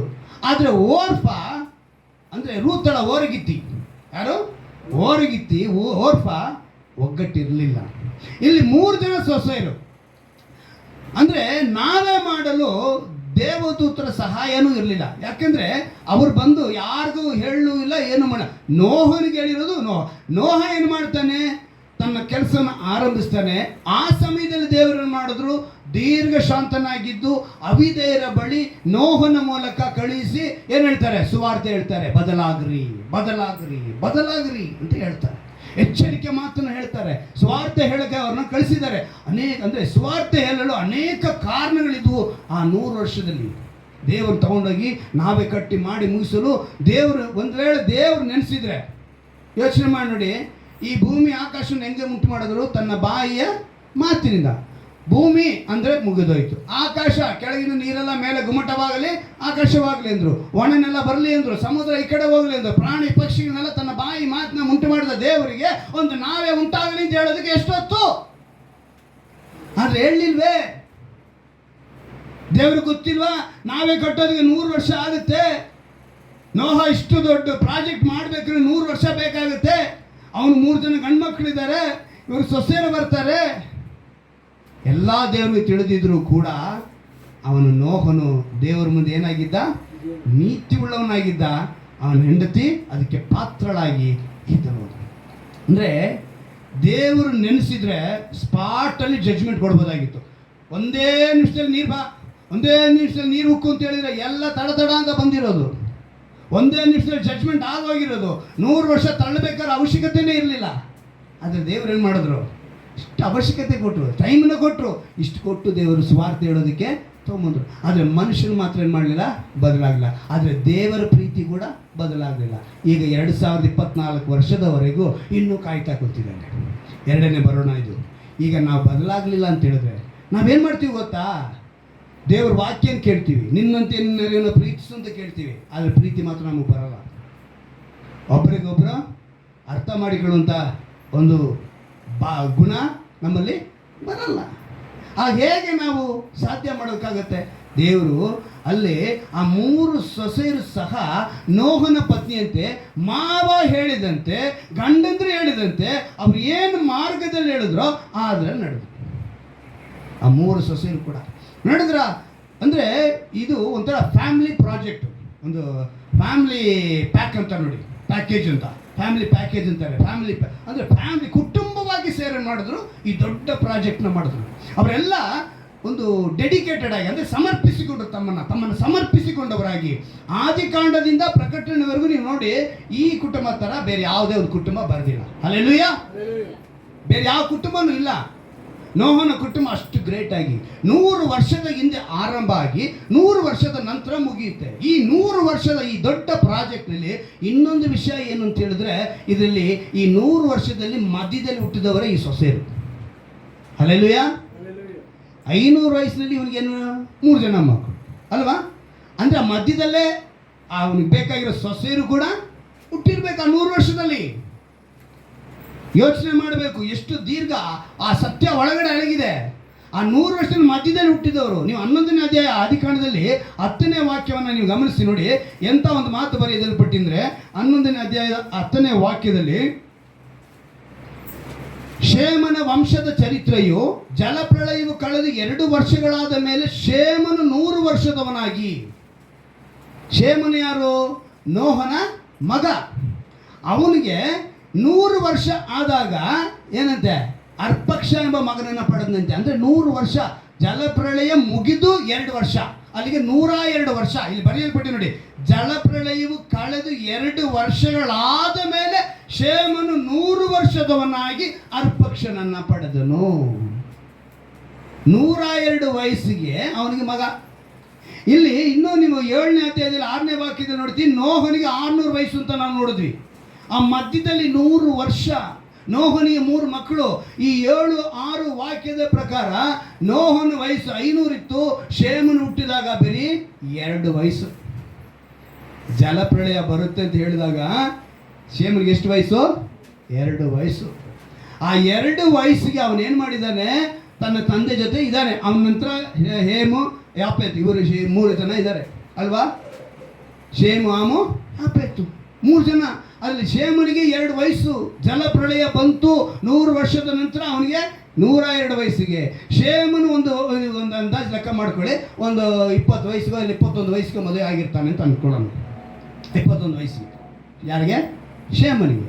ಅಂದರೆ ತನ್ನ ಯೌವನ ಪ್ರಾಯವನ್ನು ತನ್ನ ತಂದೆ ಜೊತೆ ಕಳೀತಾನೆ. ಆ 3 ಮಕ್ಕಳು ತಮ್ಮ ತಂದೆ ಜೊತೆ ಏನು ಮಾಡ್ತಿದ್ದಾರೆ? ಕಾಲ ಕಳೀತಾ ಇದ್ದಾರೆ. ಏನಂತ ಕಾಲ ಕಳೆದಿರಬೇಕು? ತಂದೆ ಹೇಳಿದ ಮಾತಿಗೆ, ತಾಯಿ ಹೇಳಿದ ಮಾತಿಗೆ ವಿಧೇಯರಾಗಿ ಹೋದ್ರು. ಇವತ್ತು ನಮ್ಮ ಮಕ್ಕಳಿಗೂ ಟೀನೇಜ್ 13 ದಾಟಿದ್ರೇ ಸಾಕು, ಮುಗಿದೋಯ್ತು. ನಾವ್ಯಾರು, ಅವ್ರು ಯಾರು? ಅವರೇ ಇವತ್ತು ಜ್ಞಾನಿಗಳು ಅಲ್ವಾ? 13 ವಯಸ್ಸಿಗೆನೆ. ಆದರೆ 102 ವರ್ಷಕ್ಕೆ ಅವನ ಮಗನನ್ನು ಹೆತ್ತನು ಅಂತ ಹೇಳಿ ಬರೆಯಲ್ಪಡ್ತಾ ಇದೆ. ಅಲ್ಲಿಗೆ ಯಾರ ಜೊತೆ ಇದ್ದ? ನೋಹನ ಜೊತೆನೇ ಇದ್ದ, ತಂದೆ ತಾಯಿ ಜೊತೆ ಇದ್ದ. ತನ್ನ ಯೌವನ ಪ್ರಾಯಗಳನ್ನು ಅವರ ತಂದೆ ತಾಯಿ ಜೊತೆ ಕಳೆದಿದ್ದಾರೆ. ವಿರೋಧವಾಗಿ ಏನೂ ಮಾತಾಡಲಿಲ್ಲ ತಂದೆ ತಾಯಿಗೆ. ತಂದೆ ತಾಯಿ ಏನು ಮಾಡ್ತಾ ಇದ್ದಾರೆ ಅದನ್ನೇ ಮಾಡಿದ್ರು ಅಲ್ವಾ? ಈಗ ಅವ್ರ ಜೊತೆ ಅವ್ರು ಬಂದರು. ಈಗ ಮಗ ಬೆಳೆದು ನಿಂತಿದ್ದಾನೆ, ಮದುವೆ ಮಾಡಬೇಕು. ಯಾರಿಗೆ? ಶೇಮನಿಗೆ, ಆಮಗೆ, ಯಾಪೇತ್ಗೆ, 3 ಜನಕ್ಕೂ 3 ಸೊಸೆಯರಿದ್ದಾರಲ್ಲ ಲೆಕ್ಕ. ಯೋಚನೆ ಮಾಡಿ, ಆ ಸಮಯದಲ್ಲಿ ಸುತ್ತಲೂ ಇದ್ದವರು ಯಾರು? ಅವಿಧೇಯರು. ಏನಂತೆ? ಅವಿಧೇಯರು, ದೇವ್ರ ಮಾತನ್ನು ನಂಬದೇ ಇರೋರು. ನೋಹನ ಕುಟುಂಬ ಮಾತ್ರ ತಾನೇ ನೀತಿವಂತರು ಅಂತ ಬರೆಯಲ್ಪಟ್ಟಿದೆ. ಅಲ್ಲಿಗೆ ಸುತ್ತಲಿದ್ದವ್ರು ಯಾರ್ಯಾರು? ಅಲ್ಲಿಗೆ 3 ಸೊಸೆಯರ ಮಾವಂದರು ಅತ್ತೆ ಅಂದ್ರೆ ಯಾರಾಗಿದ್ರು? ಅವಿಧೇಯರು. ಆ ಸೊಸೆನ ಅವ್ರು ತಗೊಳ್ಬೇಕಿದ್ರೆ ಏನು ಹೇಳಿರ್ತಾರೆ? ನಮ್ಮ ಹುಡುಗನಿಗೆ ನಿಮ್ಮ ಹುಡುಗಿ ಕೊಡ್ತೀರ ಏನು ಹುಚ್ಚ ನಂತರ 10 ವರ್ಷ ಆಯಿತು, 20 ವರ್ಷ ಆಯಿತು, 30 ವರ್ಷ ಆಯಿತು, 40 ವರ್ಷ ಆಯಿತು. ಒಂದು ವೇಳೆ ಒಂದು 20 ವರ್ಷ ನಂತರ 30 ವರ್ಷದ ನಂತರ ಈ ಹೆಣ್ಮಕ್ಳು ಒಂದು ವೇಳೆ ಇವನಿಗೆ ನಂತರ ಒಂದು 10 ವರ್ಷದ ನಂತರ ಆ ಹೆಣ್ಮಕ್ಳು ಹುಟ್ಟಿರಬೇಕು ಅಂತ ಒಂದು 15 ವರ್ಷ ಸೇರಿಸ್ಕೊಳ್ಳಿ. ಒಂದು 25 ವರ್ಷನೋ 20 ವರ್ಷನೋ ಇವನಿಗೆ ಒಂದು 20 ವರ್ಷನೋ 25 ವರ್ಷ ಇದ್ದಾಗ ಆ ಹೆಣ್ಮಕ್ಳು ಒಂದು 15-16 ಇರುತ್ತೆ ಅನ್ಕೊಂಡು ಇಟ್ಕೊಳ್ಳೋಣ. ಆ ವಯಸ್ಸಿನಲ್ಲಿ ಹೋಗಿ ನಮ್ಮ ಮಗನಿಗೆ ನೀವು ಹುಡುಗಿ ಕೊಡ್ತೀರಾ ಅಂತ ಹೇಳಿದರೆ ಏನು ಹೇಳಿರ್ತಾರೆ ಅವರಲ್ಲ? ನಾವು ಹುಚ್ಚರ ಕುಟುಂಬಕ್ಕೆ ಕೊಡಲ್ಲ ರೀ, ಮಳೆನೂ ಇಲ್ಲ ಎಂಥದ್ದು ಇಲ್ಲ, ನೀವು ಹೋಗಿ ನಾವೇ ಕಟ್ತಾ ಇದ್ದೀರಾ, ನಿಮ್ಮಂಥ ಹುಚ್ಚರ ಕುಟುಂಬಕ್ಕೆ ನಾವು ಹೆಣ್ಣು ಕೊಡೋಕ್ಕೆ ಸಾಧ್ಯ ಅನ್ನೋದು ಹೇಳಿರಲ್ವಾ? ಯೋಚನೆ ಮಾಡಿ. 3 ಸೊಸೆಯರು ಬರಬೇಕು ಅಂದರೆ 3 ಕುಟುಂಬ, 3 ಸಂಬಂಧಿಕರು, ಬೀಗರುಗಳು ಅಲ್ವಾ? 3 ಬೀಗರ ಕುಟುಂಬ ಇವ್ರನ್ನ ಏನಂತ ಹೀಯಾಳಿಸಿರ್ತಾರೆ? ನೋಹನ ಹೆಂಡ್ತಿನ ಮುಟ್ಟಾಡ್ರ ಕುಟುಂಬ, ಮೆಂಟಲ್ ಕುಟುಂಬ, ಹುಚ್ಚರ ಕುಟುಂಬ. ಇದಕ್ಕೆ ಯಾರನ್ನ ಕೊಡ್ತಾರ? ಹುಡುಗಿನ ಅಂತ ಹೇಳಿರಲ್ವೋ? ಆದರೂ ಕೂಡ ಅವರಿಗೆ ದೇವರು ಏನು ಮಾಡಿದ್ದಾರೆ? 3 ಹುಡುಗಿನ ಕೊಡಿಸಿದ್ದಾರೆ. ಆ 3 ಸೊಸೆಯರು ಯಾಕಂತ ಹೇಳಿದ್ರೆ ಮತ್ತಾಯನ ಬರೋ ಸುವಾರ್ತೆಯಲ್ಲಿ 24ನೇ ಅಧ್ಯಾಯದಲ್ಲಿ ಒಂದು ದೇವರ ಮಾತನ್ನು ಹೇಳ್ತಾರೆ ನೋಡಿ. ಮತ್ತಾಯನ ಬರೋ ಸುವಾರ್ತೆ 24ನೇ ಅಧ್ಯಾಯ, ಒಂದು ಅದ್ಭುತವಾದ ಮಾತು. ಮತ್ತಾಯನ ಬರೋ ಸುವಾರ್ತೆ 24ನೇ ಅಧ್ಯಾಯ 38ನೇ ವಾಕ್ಯ. ಹೇಗೆಂದರೆ ಜಲಪ್ರಳಯಕ್ಕೆ ಮುಂಚಿನ ದಿನಗಳಲ್ಲಿ ನೋಹನು ನಾವೆಯಲ್ಲಿ ಸೇರಿದ ದಿನದ ತನಕ ಜನರು ಉಣ್ಣುತ್ತಾ ಕುಡಿಯುತ್ತಾ ಮದುವೆ ಮಾಡಿಕೊಡುತ್ತಾ ಇದ್ದು ಪ್ರಳಯದ ನೀರು ಬಂದು ಎಲ್ಲರನ್ನು ಬಡ್ಕೊಂಡು ಹೋಗುವ ತನಕ ಏನೂ ತಿಳಿಯದೆ ಇದ್ದರಲ್ಲ. ಏನು ಮಾಡ್ತಿದ್ದಾರೆ? ಪ್ರಪಂಚದ ಎಲ್ಲ ವಿಧವಾದ ಒಂದು ಜಾಲಿ, ಒಂದು ಎಂಟರ್ಟೈನ್ಮೆಂಟ್ ಮಾಡಿಕೊಂಡು ಇದ್ರೆ ಹೊರತು ದೇವರ ಹತ್ರಕ್ಕೆ ಬರಬೇಕು ಅನ್ನೋ ಮನಸ್ಸೇ ಇರಲಿಲ್ಲ. ಅಂಥ ಸಮಯದಲ್ಲಿ 3 ಜನನ ಸೊಸೆಯನ್ನು ತಗೊಂಡಿದ್ದಾನೆ.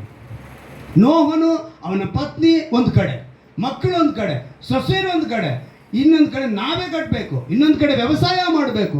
ಹೇಗೆ ಒಗ್ಗಟ್ಟಾಗಿ ಕೆಲಸ ಮಾಡಿರ್ತಾರೆ. ಈ 3 ಸೊಸೆಯನ್ನ ತನ್ನ ಕಂಟ್ರೋಲಲ್ಲಿ ಹೆಂಗೆ ಇಟ್ಟಿರ್ತಾಳೆ ನೋಹನ ಹೆಂಡತಿ ಅಲ್ವಾ? ಓರ್ಫಳ್ ಅಂತೆ ಒಬ್ಬಳು ಇದ್ದಿದ್ರು ಕೂಡ ಏನಾಗ್ತಿತ್ತು? ಓರ್ಫಳ್ ಏನು ಮಾಡಿದ್ಲು?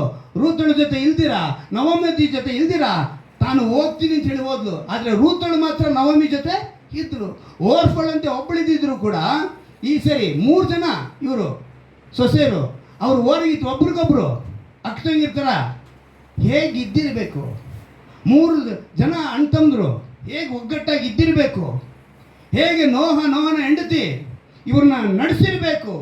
ಯಾವ ಪವಿತ್ರಾತ್ಮನ ಅವರ ಜೊತೆಗೆ ಇದ್ದು ಅವ್ರನ್ನ ನಡೆಸಿಕೊಂಡು ಬಂದಿರ್ತಾನೆ ಅಂತ ನೀವು ಯೋಚನೆ ಮಾಡಬೇಕು. ಹೇಗೆ ನಡೆಸಿಕೊಂಡಿರ್ತಾನೆ, ಹೇಗೆ ಒಪ್ಪಿಸಿಕೊಂಡಿರ್ತಾರೆ, ಹೇಗೆ ಸಮರ್ಪಿಸಿಕೊಂಡಿರ್ತಾರೆ. ಕುಟುಂಬವಾಗಿ ಮಾಡಿದ್ರು ದೊಡ್ಡ ಟಾಸ್ಕು.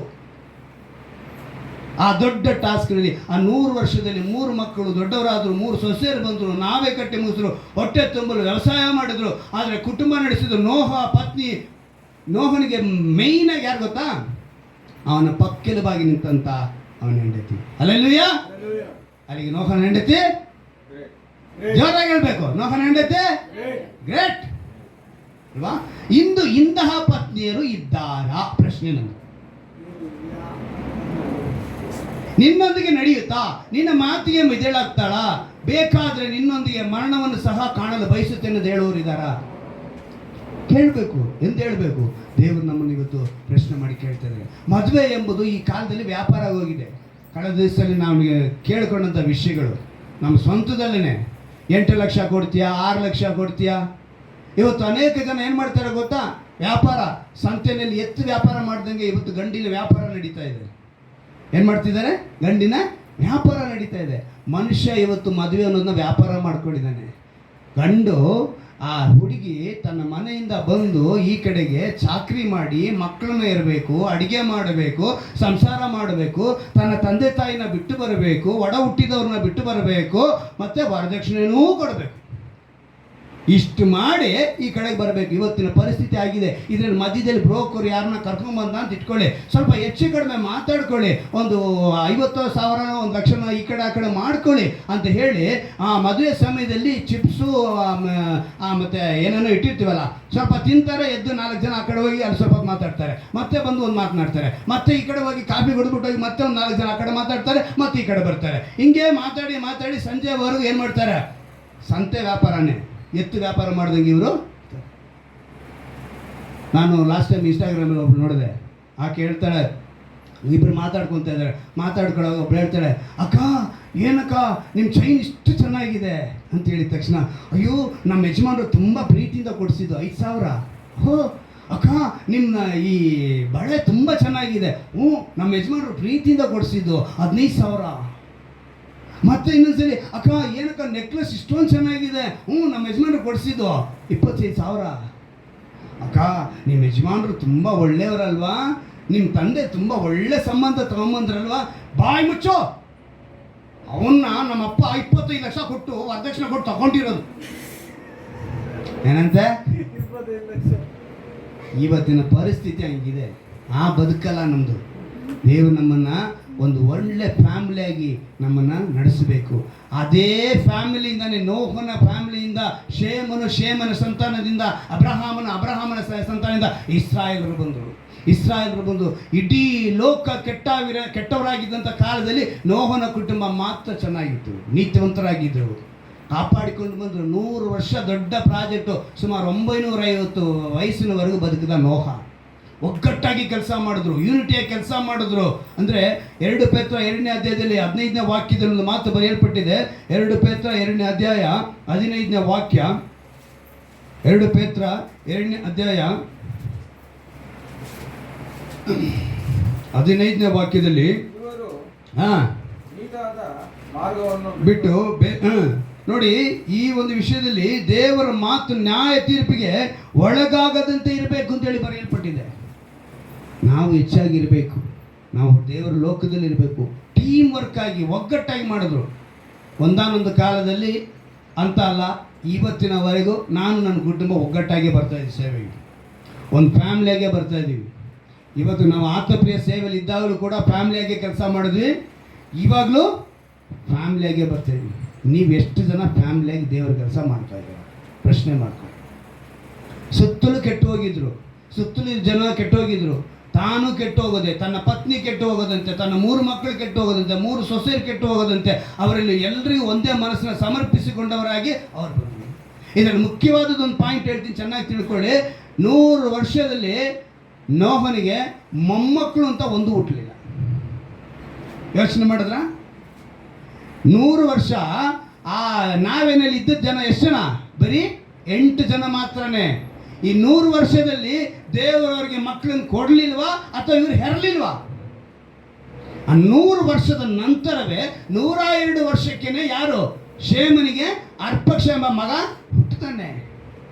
ದೇವರೊಂದು ದೊಡ್ಡ ತೀರ್ಮಾನ. ನಾವೇನು ಮಾಡಬೇಕು ಅಂದರೆ, ದೇವರಿಗೆ ಸಮರ್ಪಿಸಿಕೊಂಡವರಾಗಿ, ಡೆಡಿಕೇಟೆಡ್ ಆಗಿ, ಆ ನೋಹನ ಹೆಂಡತಿಯಂತೆ ಕಷ್ಟಪಟ್ಟು ನಾವು ಕೊಡಬೇಕು. ಯಾವತ್ತು ಅವರು ನೀರಿನಲ್ಲಿ ಅಂದರೆ ಜಲಪ್ರಳಯದಿಂದ ಒಂದು ದೊಡ್ಡ ದೇವರ ರಾಜ್ಯದ ಕೆಲಸವನ್ನು ಮಾಡಿದ್ರು. ಇವತ್ತು ನಾವು ಕೂಡ ದೀಕ್ಷಾಸ್ನಾನ ಹೊಂದಿ ದೇವರ ರಾಜ್ಯದ ಕೆಲಸವನ್ನು ಮಾಡುವವರಾಗಿ ಈ ಭೂಮಿ ಮೇಲೆ, ನಾವು ಭೂಮಿಯ ಮೇಲೆ ಏನು ಮಾಡಬೇಕು? ಕಟ್ಟುವರಾಗಿರಬೇಕು ದೇವರ ರಾಜ್ಯವನ್ನು. ಅವತ್ತು ತುರಾಯಿ ಮರದಿಂದ ನೋಹನಿಗೆ ಆ ಹಡಗನ ಮಾಡೋಕ್ಕೆ ಹೇಳ್ದ. ಇವತ್ತು ನಾವು ಸ್ವಾರ್ಥೆಯಿಂದ ದೇವರ ನಾಮವನ್ನು ಕಟ್ಟಬೇಕು, ಸ್ವಾರ್ಥ ಹೇಳಬೇಕು. ಕಾಣದೇ ಇರುವಂಥ ಸಮಯದಲ್ಲಿ ನೋಹ ಏನು ಮಾಡ್ದ? ಆ ಶಬ್ದನ ಕೇಳಿ ದೇವರ ಮೇಲೆ ನಂಬಿಕೆ ಇಟ್ಟ. ಇವತ್ತು ನೀನು ನಾನು ಸತ್ಯವೇದ ಕೈಯಲ್ಲಿದೆ ಅಂದರೆ ಅವರು 100 ವರ್ಷ ಆ ಪ್ರಾಜೆಕ್ಟು, ಆ 100 ವರ್ಷದ ಯೋಜನೆಯಲ್ಲಿ ತಮ್ಮನ್ನು ಅವರು ಸಮರ್ಪಿಸಿಕೊಂಡ್ರು. ದೇವರು ಮತ್ತಾಯನ ಬರೆಸುವಾರ್ತೆ 10ನೇ ಅಧ್ಯಾಯದಲ್ಲಿ 23ನೇ ವಾಕ್ಯದಲ್ಲಿ ಹೇಳ್ತಾರೆ, ಕಡೆಯವರೆಗೂ ತಾಳುವವನು ರಕ್ಷಣೆ ಹೊಂದುವನು. ಇವತ್ತು ನೀನು ನಾನು ಮೊಣಕಾಲು ಹಾಕಿ ಕೇಳೋಣವಾ? ನಮ್ಮನ್ನು ಕಡೆಯವರೆಗೂ ತಾಳುವವರಾಗಿ ನಡೆಸಪ್ಪ. ನೋಹನ ಹೆಂಡತಿಯಂತೆ ನಾವು ಕೂಡ ಒಂದು ಕಟ್ಟುವವರಾಗಿ ನಮ್ಮನ್ನು ಮಾರ್ಪಡಿಸು ಅಂತ ಹೇಳಲ್ವಾ? ಎಲ್ಲರೂ ಮೊಣಕಾಲು ಹಾಕಿ. ಕರ್ತನು ಈ ಸಮಯದಲ್ಲಿ ಒಂದು ಅದ್ಭುತವಾದ ಒಂದು ಸಂದೇಶ ನಮಗೆ ಕೊಟ್ಟಿದ್ದಾರೆ. ಆ ಸಂದೇಶದಲ್ಲಿ ಯಾವ ರೀತಿಯಾಗಿ ಒಂದು 100 ವರ್ಷದ ಯೋಜನೆಯನ್ನು ಅವರು ಕಟ್ಟುವುದಕ್ಕೆ ಹೇಗೆಲ್ಲ ಸಹಾಯವನ್ನು ಒಂದು ಟೀಮ್ ವರ್ಕ್ ಆಗಿ, ಯೂನಿಟಿಯಾಗಿ, ಒಗ್ಗಟ್ಟಾಗಿ ಮಾಡಿದರು ಎಂಬುದನ್ನು ನಾವು ಕಂಡೆವು. ಮತ್ತು ನಾವು ಸಹ ನಮ್ಮ ಕುಟುಂಬಗಳನ್ನು ಕಟ್ಟಿಕೊಳ್ಳುವುದಕ್ಕೆ ಒಂದು ಕುಟುಂಬವಾಗಿ ನಾವು ಒಂದು ಯೂನಿಟಿಯಿಂದ ಒಗ್ಗಟ್ಟಾಗಿ ದೇವರ ರಾಜ್ಯದ ಕೆಲಸವನ್ನು ಮಾಡೋಣ. ಒಪ್ಪಿಸಿಕೊಡ್ತೀರಾ? ಅವತ್ತು ನೋಹನ ಮಾತಿಗೆ ಅವನ ಹೆಂಡತಿ ಒಪ್ಪಿಸಿಕೊಟ್ಟಂತೆ, ತಂದೆ ತಾಯಿಯ ಮಾತಿಗೆ ಮಕ್ಕಳು ಒಪ್ಪಿಸಿಕೊಟ್ಟಂತೆ, ಗಂಡಂದಿರ ಮಾತಿಗೆ ತಮ್ಮ ಪತ್ನಿಯರು ಒಪ್ಪಿಸಿಕೊಂಡಂತೆ, ಅತ್ತೆಯ ಮಾತಿಗೆ ಮಾವನ ಮಾತಿಗೆ 3 ಸೊಸೆಯರು, ಹೆತ್ತವನ ಮಾತಿಗೆ 3 ಮಕ್ಕಳು, ಎಲ್ಲರೂ ಒಗ್ಗಟ್ಟಾಗಿ ಆ 100 ವರ್ಷದ ಯೋಜನೆ, ಆ 100 years ಪ್ರಾಜೆಕ್ಟ್ ನಲ್ಲಿ ಒಂದು ದೊಡ್ಡ ಟಾಸ್ಕ್ ನ ಅವರು ಮಾಡಿ ಮುಗಿಸಿದರು.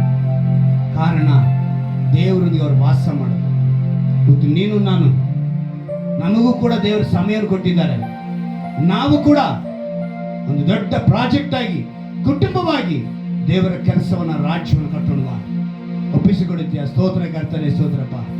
ವಾಕ್ಯವನ್ನು ಕೇಳಿ ಯಾರ್ಯಾರು ಈ ಸಮಯದಲ್ಲಿ ಒಪ್ಪಿಸಿಕೊಡುತ್ತಿದ್ದಾರೋ ಅವರೆಲ್ಲರೂ ಸಹ ಕರ್ತನೆ, ಅಂದು ನೋಹನ ಕುಟುಂಬವು ಯಾವ ರೀತಿಯಾಗಿ ರಕ್ಷಿಸಲ್ಪಡ್ತೋ, ಜಲ ಪ್ರಳಯದಿಂದ ರಕ್ಷಿಸಲ್ಪಡ್ತೋ, 2ನೇ ಬರುಣದಲ್ಲಿ ಕರ್ತನೆ ಅಗ್ನಿಗೆ ಆಹುತಿಯಾಗಿಟ್ಟಿರುವ ಈ ಭೂಮಿಯಲ್ಲಿ ಯೇಸುವೇ ನಿನ್ನ ನ್ಯಾಯ ತೀರ್ಪಿನ ಕಾಲದಲ್ಲಿ ನಾವು ನರಕಕ್ಕೆ ಹೋಗದಂತೆ ನಾವು ರಕ್ಷಿಸಲ್ಪಡಬೇಕು. ನೋಹನ ಕುಟುಂಬ ರಕ್ಷಿಸಲ್ಪಡುವಂತೆ ನನ್ನ ಕುಟುಂಬವು ರಕ್ಷಿಸಲ್ಪಡಬೇಕೆಂದು ಯಾರ್ಯಾರು ಇವತ್ತು ಕುಟುಂಬವಾಗಿ ಒಪ್ಪಿಸಿಕೊಡುತ್ತಿದ್ದಾರೋ ಎಲ್ಲ ಕುಟುಂಬಗಳನ್ನು ಯೇಸುವಿನ ನಾಮದಲ್ಲಿ ಆ ರಕ್ಷಣೆ ಉಂಟಾಗಲಿ ಎಂದು ಪ್ರಾರ್ಥಿಸುತ್ತೇನೆ. ಈ ವಾಕ್ಯವನ್ನು ಕೇಳುವಂತ ಯಾರೇ ಆಗಿರ್ಬೋದು, ಯಾವುದೇ ಸಮಯದಲ್ಲಿ ಆಗಿರ್ಬೋದು, ಆನ್ಲೈನ್ ಅಲ್ಲಿ ನೋಡ್ಬೋದು, ಯೂಟ್ಯೂಬ್ ಅಲ್ಲಿ ನೋಡ್ಬೋದು, ಅವರನ್ನು ಬಲಪಡಿಸಿ ವಾಕ್ಯದಿಂದ ನಡೆಸು, ವಾಕ್ಯಕ್ಕೆ ಒಪ್ಪಿಸಿಕೊಟ್ಟವರಾಗಿ ಬದುಕಿಸು. ಒಂದು ಬಿಡುಗಡೆ, ಒಂದು ಸ್ವಸ್ಥತೆ, ಒಂದು ಆಶೀರ್ವಾದ ಕೊಡು. ಅನೇಕರು ಈ ದಿವಸದಲ್ಲಿ ಕರ್ತನೆ ಸಾಲದ ಬಾಧೆ, ಒಳ್ಳೆತನದಿಂದ ಸಾಲದ ಬಾಧೆಪ್ಪ ಅಂತವರು ಬೇಡಿಕೊಳ್ಳುವಾಗ ಕರ್ತನೆ, ಈಗೋ ನಾನು ನಿನ್ನನ್ನು ನನ್ನ ಅಂಗೈಯಲ್ಲಿ ಚಿತ್ರಿಸಿದ್ದೇನೆ, ನಿನ್ನ ಪೌಳಿಗೋಡೆಗಳು ಸದಾ ನನ್ನ ಕಣ್ಣೆದುರಿನಲ್ಲಿವೆ ಎಂಬ ಕೊಟ್ಟ ಮಾತಿನಂತೆ, ವಾಗ್ದಾನದಂತೆ ನೀನು ಅವನ ಕಾಣುವನಾಗಿದ್ಯಾ. ರಕ್ಷಿಸು, ಆಶೀರ್ವದಿಸು, ಬಿಡುಗಡೆ ಕೊಡು, ಪರಿಹಾರ ಮಾಡು. ನಿಮ್ಮ ನಾಮನ ಮಹಿಮೆಪಡಿಸ್ಕೊಳ್ಳಿ. ಯಾರೇ ಆಗಿರಲಿ ಕರ್ತನೆ, ಒಂದು ವೇಳೆ ಬಲಹೀನತೆ ಇದೆಯಾ, ವ್ಯಾಧಿಗಳಿದೆಯಾ, ಸ್ವಸ್ಥತೆ ಯೇಸುವಿನ ನಾಮದಲ್ಲಿ ಉಂಟಾಗಲಿ.